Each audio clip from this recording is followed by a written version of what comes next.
These videos have been produced on-site in a large fabrication facility, and we ask your understanding for the environmental background noise.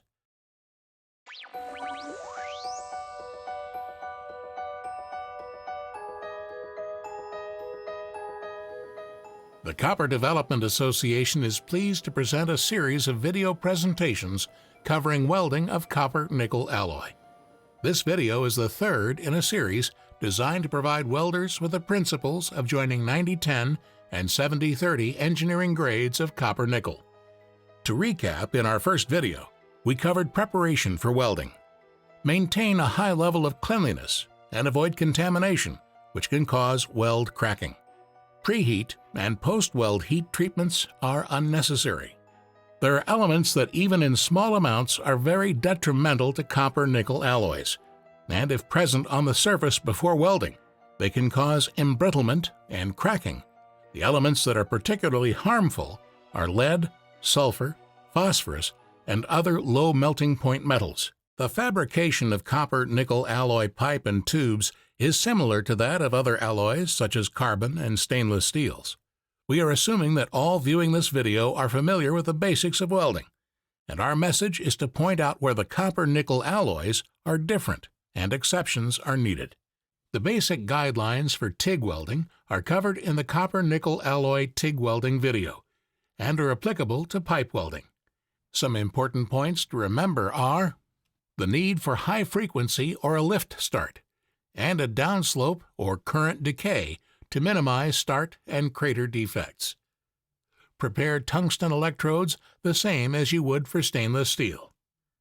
Use as large a cup size as practical or a gas lens. In this demonstration, we will be using a pipe which has a 200 millimeter diameter. While this is a common industry pipe size, copper-nickel alloy tube sizes can vary from small diameter, thin wall condenser tubes to pipes as big as 610 millimeters in diameter and even larger.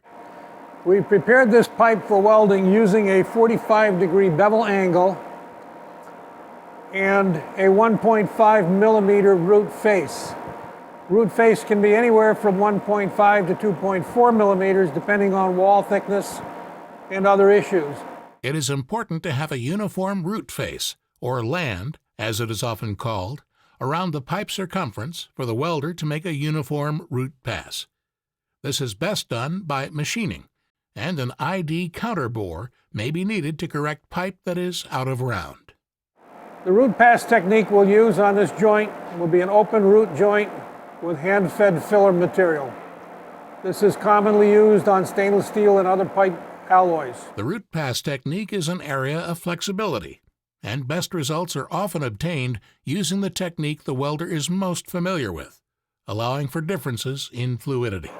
Whenever pipe joints can be rotated so that they can be welded in the downhand position, that's certainly preferable and a whole lot easier.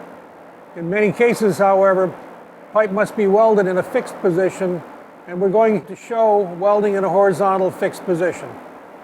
For many pipe joints, the inside of the pipe must be purged with argon to remove any oxygen that might cause oxidation on the inside.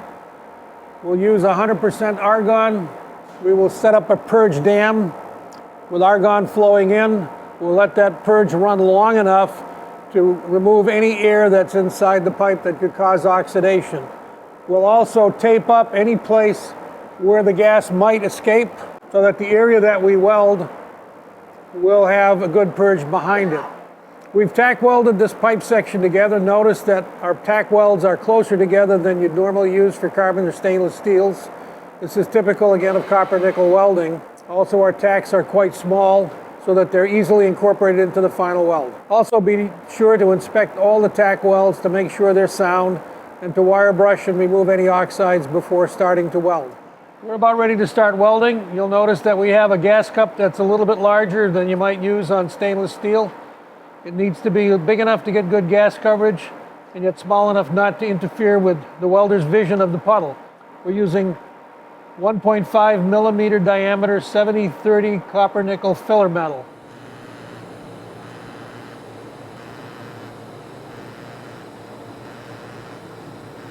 You'll notice that we're using pulsation for our gas tungsten arc welding power. This is especially useful on thin-walled copper-nickel pipes such as we're welding today. Also notice that here, as in every case, we're using the vertical up progression.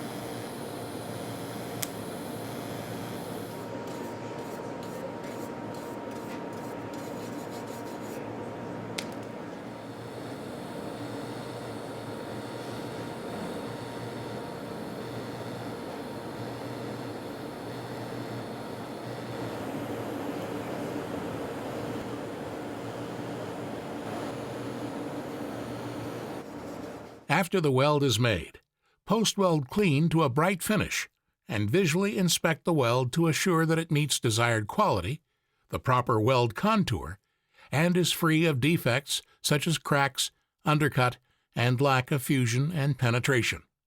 Both the ID root weld, when accessible, and the weld face should be visually inspected. In addition to these video presentations, there is also free printed and downloadable literature covering all aspects of copper-nickel alloys, including fabrication, welding, and corrosion resistance.